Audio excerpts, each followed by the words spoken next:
Halo, halo. Assalamualaikum warahmatullahi wabarakatuh. Pada video kali ini akan bahas tentang domas, dialog atau diskusi online masalah sejarah. Tapi sebelum membahas tentang diskusi online masalah sejarahnya, arti domasnya dulu. Jadi domas itu artinya adalah 8. Terus domas juga berarti window. Domas juga berarti tingkatan untuk mendapatkan level tertinggi di bidang pendidikan. Maka dalam manuskrip di beberapa sejarah Banten muncul ada satu kata ajar domas. Jadi ajar domas itu tempat pembelajaran, tempat pusat pendidikan yang mengikuti level dari bawah sampai ke 8. Ajar domas. Nah, apa tingkatannya, level domasnya nanti akan diurai di video-video berikutnya. Jadi ini di angka domas ini adalah untuk proses bagaimana kita memahami peristiwa masa lalu, bukan untuk mencari kesalahan atau kebenaran tokoh-tokoh yang terlibat di masanya, tapi untuk melacak betul atau tidak peristiwa itu terjadi di masanya. Karena banyak hari ini informasi tentang peristiwa-peristiwa masa lalu yang justru itu awalnya dari dongeng, dari cerita yang hanya untuk sebatas ngebebudu bocah cengeng. Jadi cerita-cerita fiktif kemudian menjadi satu kisah, seakan-akan menjadi kisah nyata. Nah, domas itu ini untuk pertegas ya. Domas itu adalah tingkatan proses pembelajaran dari buyut sampai ke Batara Guru. Tertinggi itu di Batara Guru. Kalau sekarang mungkin Profesor Batara Guru. Jadi makanya ada Batara Guru, ada ada Kabuyutan, dari awal dari Kabuyutan terakhir ke Batara Guru. Ada 8 tingkatan itu domas. Nah, domas yang berarti windu atau yang berarti 8 itu adalah domas juga sebagai cakra, lingkaran untuk mata angin. Mata angin. Jadi angka 8 itu adalah mata angin, untuk mengambil dari mata angin. Nah, 8 ini juga bermakna juga sebagai lingkaran yang tidak terputus. Lingkaran yang tidak terputus. Maka di aksara aksara angka numerator ya, angka 8 itu betulnya gini. Itu adalah 2 cakra atas dan bawah. Nah, apa yang menjadikan cakra ini menjadi bagian dari domas? Karena yang diajarkan adalah tentang cakra, tentang alam semesta. Nah, domas itu nanti yang 8 itu adalah untuk mempelajari alam semesta. Alam semesta, maka muncullah nanti ketemu dengan kata Sasaka Buana, terus Genta Buana, nah terus macam-macam lah. Nah, buana itu artinya alam semesta. Nah, cakra dalam arti di domas ini adalah untuk memahami alam semesta yang sebaik-baiknya untuk generasi kita masa yang akan datang. Nah, di domas ini kenapa arahnya mata angin? Ada 8 penjuru mata angin, barat, timur, utara, selatan, tenggara, barat, daya, barat laut, dan seterusnya. Itu mengidentifikasi untuk melihat kapan musim tanam, kapan musim hujan, kapan musim kemarau, itu siklus. Nah, 2 Mas itu adalah untuk proses memahami siklus itu. Nah, biasanya tidak jauh dari 2 Mas, maka ada tempat yang namanya kidang kujang, atau yang namanya istilahnya kujang. Kidang kujang itu alat astronominya. Jadi tanduk kijang itu dijadikan sebagai alat untuk mendeteksi bulan dan matahari. Karena bentuknya kayak gini, ya, bentuknya kayak gini. Nah, ininya nih itu dijadikan sebagai alat untuk mendeteksi. Maka dikenal dengan istilah kidang kujang. Maka di tanah Sunda dikenal dengan kujang itu sebenarnya awalnya untuk mendeteksi astronomi. Kapan musim tanam, kapan musim hujan, bukan senjata untuk perang. Tapi itu pemahaman yang kemudian dijadikan sebagai senjata. Tapi fungsi awalnya kidang kujang itu adalah untuk alat untuk mendeteksi astronomi, matahari dan bulan.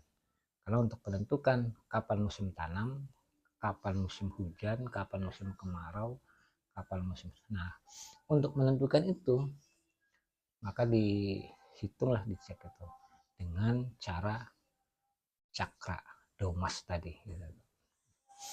Maka ada di Banten itu ada domas, itu ada 2 tempat yang namanya domas. Ada domas Pontang, ada domas juga yang di Baduy. Domas yang di Baduy itu Sasaka Domas, ada tempat ritual untuk masyarakat Kanekes di sana yang dikenal dengan ajar domas. Kalau di Babat dikenalnya ajar domas. Nah, 8 domas ini di mana aja? 8 domas ini ada di Karangantu, yang sekarang areanya area antara masjid dan keraton Serosoan, itu yang pertama. Yang kedua Gunung Kencana, yang ketiga Gunung Karang, Gunung Pulusari, Ukir Lor itu Gunung Asepan, gunung domas ini salah satu domasnya ini, yang kemudian dikenal dengan istilah Salaka Domas. Yang berikutnya itu yang di Patapan Nagara, terus ya di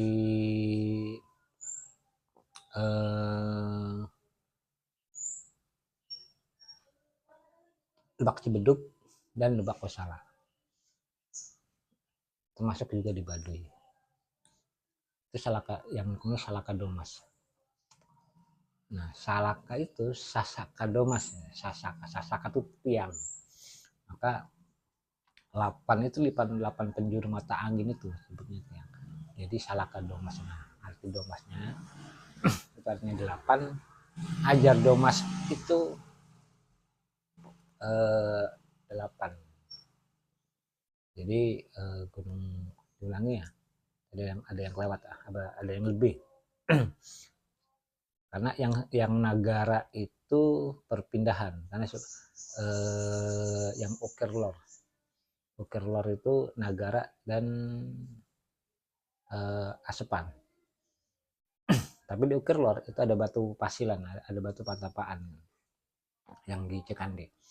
Jadi Banten yang Watu Gilang ini disebut dengan Sasaka Domas atau tiang 8 tiang penjuru mata angin, Sasaka Domas, Gunung Kencana, terus Lebak Kosala, Lebak Cibeduk,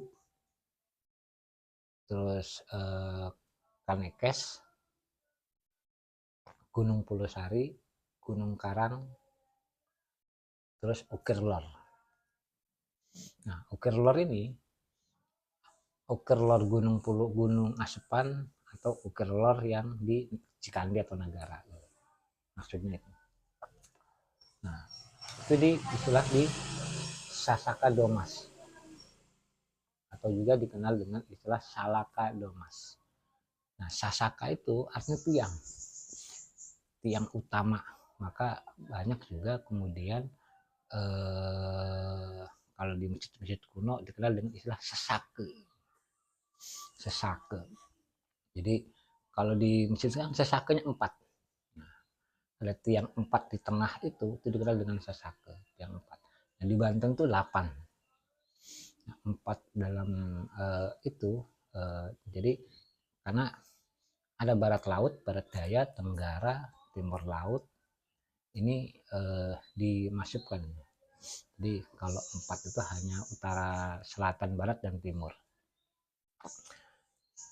Nah, di sini Sasaka Domas ini adalah untuk mengetahui bagaimana siklus alam bergerak, bagaimana siklus alam ini bergerak, dan bagaimana siklus kehidupan itu berjalan dengan baik sesuai dengan ekosistemnya masing-masing. Nah, cakra ini, yang domas ini, itu memiliki peran penting proses pembelajaran memahami alam semesta. Maka sampai hari ini teman-teman kita di masyarakat Baduy masih mempercayai itu, Sasaka Domas, ajarannya, ajaran untuk memahami alam semesta, untuk menjaga Sasaka Buana. Sasaka Buana itu adalah alam, arti Buana itu ada alam semesta. Nah, itu dari ajaran Domas ini, ajaran 8. Nah, dalam kitab manuskrip karya Sultan Zainal Asikin yang ditulis, apakah ini karya asli atau salinan, tapi ini ditulis di Sultan Zainal Asikin, itu merujuk pada satu peristiwa menjelaskan tentang Salaka Domas ini untuk memahami alam semesta. Itu merujuk pada satu peristiwa Nabi Yusuf ketika mengalami kekeringan, kemarau panjang, paceklik yang panjang. Kemudian sebelum mengalami paceklik panjang itu hasil panen melimpah, kemudian paceklik panjang dan masa transisi. Nah, rumus ini yang digunakan kemudian dipakai menjadi 8. Karena itu 7 tahun akan terjadi kemarau panjang, kejayaan, hasil panen melimpah segala macam. 7 tahun berikutnya akan mengalami kekeringan, akan mengalami paceklik, akan mengalami situasi yang tidak menguntungkan. Dan 7 tahun ke depannya itu masa transisi untuk mendapatkan, itu siklus periodisasi. Yang kemudian dalam catatan, dalam kajian sejarah, periodisasi itu 25 tahun. Jadi 25 tahun itu adalah dari angka 24 itu. Nah, diturunkan lagi menjadi bagian dari 888. Maka dikenal istilah windu. Apa windu? Windu itu ya 8 juga, tapi untuk hitungan di angka waktu. Kalau windu.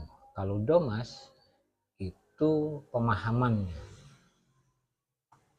8 dalam angka windu itu adalah waktu. Nah, waktu apa yang menjadi ini adalah waktu musim tanam, waktu musim bencana, waktu paceklik, kemarau, musim hujan, ini segala macam. Jadi siklus astronominya itu di angka windu itu. Maka ada ritual ritual sedekah bumi kayak yang di Kepuren itu setiap 8 tahun sekali. Sehingga 8 tahun ini ada hitungannya. Tahun ini masuk hitungan tahun alif. Jadi tahun alif, tahun ba, tahun dal, tahun jim, tahun dal, tahun zai, tahun waw, tahun dan tahun jim akhir. Jim awal dan jim akhir.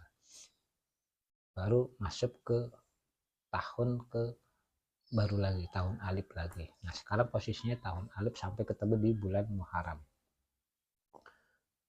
Ketemu di bulan Muharram itu tahunnya tahun alif. Tahun depan itu adalah tahun Ba.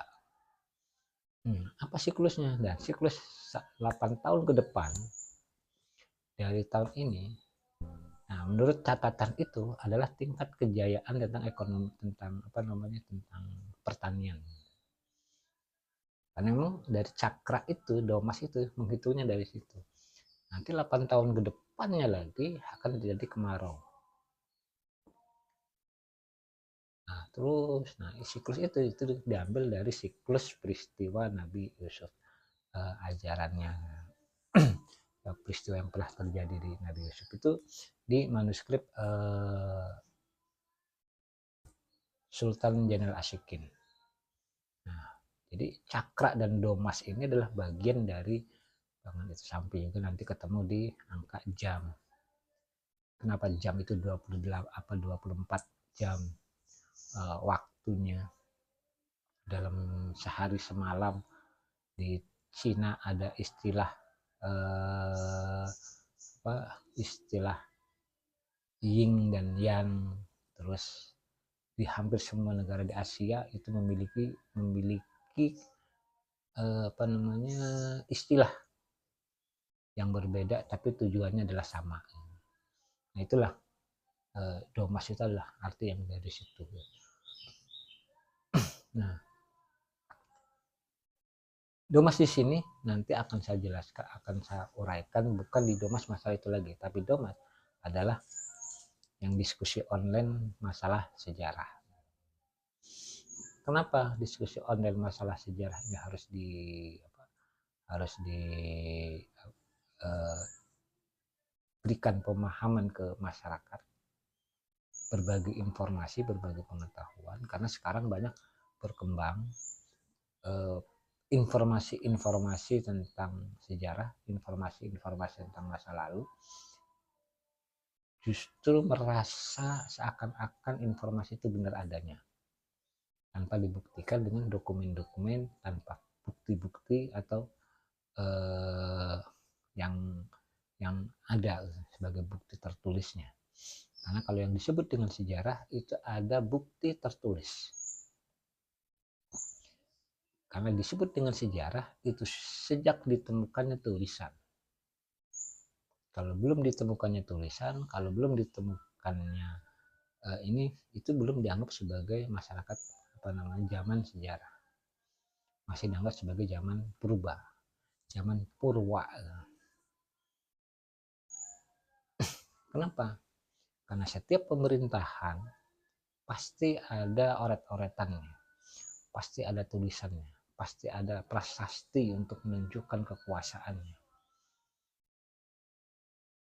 Nah, ketika belum ditemukan, itu masih belum dianggap sebagai peristiwa sejarah. Nah, bagaimana peristiwa itu nanti akan bisa melihat seperti apa peristiwa yang terjadi? Itu dari sisa-sisa tinggalan budayanya, tinggalan fisiknya, tinggalan antropologisnya. Tapi kalau hanya sebatas tinggalan antropologisnya, tinggalan fisiknya, tanpa dokumen tertulis yang menjelaskan tentang itu, maka akan kelihatan, akan tidak ketahuan seperti apa gerakan, informasinya, meyakinkan informasinya.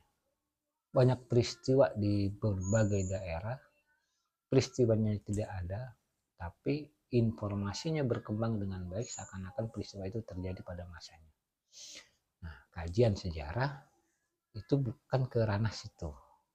Kajian sejarah adalah untuk mendeteksi bahwa informasi hal yang hari ini berkembang betul atau tidak peristiwa itu terjadi pada zamannya. Jadi pengkajian sejarah itu bukan untuk mendeteksi kebenaran tokoh di peristiwa sejarah, tapi mendeteksi kebenaran peristiwa itu terjadi pada zamannya. Karena banyak informasi-informasi yang kemudian itu menjadi tradisi lisan, menjadi ini. Jadi dari kajian fiksi kemudian dianggap sebuah fakta. Ya. Itu yang terjadi. Sehingga bagaimana caranya? Nah, ini bisa didiskusikan dengan nah, untuk memahami sumber-sumber baik sumber eksternal atau sumber internal, sumber Eropa atau sumber lokal, berbabad, arsip, manuskrip segala macam. Nah, itu kan ada tekniknya. Bagaimana kita ini? Kita ada perpustakaan nasional, ada arsip nasional yang menyimpan beberapa dokumen-dokumen itu. Kalaupun itu nggak cukup, beberapa perpustakaan dan arsip di Eropa juga sudah mengupload, mendigitalkan semua dokumen-dokumen itu. Tinggal kita bisa nggak gitu, mengakses sumber itu dengan baik. Kalau akses dengan baik dan menerjemahkannya karena berbagai bahasa, dan itu bukan hanya untuk urusan Banten, tapi hampir semua eks kerajaan-kerajaan dan kesultanan di Nusantara itu juga ada. Tinggal kata kuncinya untuk mendapatkan itu. Apa kata kuncinya? Contoh, kalau untuk kata Banten, Provinsi Banten, melacak dari digital itu adalah Bantam, BANTAM, Bantam. Itu kata kunci dasarnya. Lacak aja dari situ dulu. Atau lacak aja Batavia, Bantam, Batavia, baru akan ketemu dari Aceh sampai Papua. Aceh itu dokumen-dokumen itu dikenal dengan istilah Acin, ACHIN, Acin. Itu untuk daerah Aceh. Bengkulu tuh Bangkulon apa Bengkulu tuh, Palembang, Palumban, terus hampir semua. Nah, dengan ejaan-ejaan lama, dengan pangkat Lampung, LAMP, pakai ulama ya, pakai OE, NG gitu, Lampung. Kalau untuk Priangan, Sunda, Jawa Barat, Priangger untuk menyebut Priangan. Nah, semua dokumen-dokumen itu tersedia di perpustakaan digital dari berbagai dunia, sehingga kita mudah untuk bisa mengaksesnya.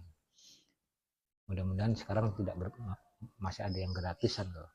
Kalau 2-3 tahun yang lalu itu masih gratis, bisa di download.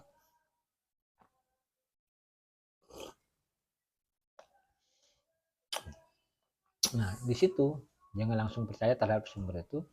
Lihat banyak kajian-kajiannya, banyak informasi berita, masuk koran ini segala macam, artikel jurnal, terus pembahasan diskusi.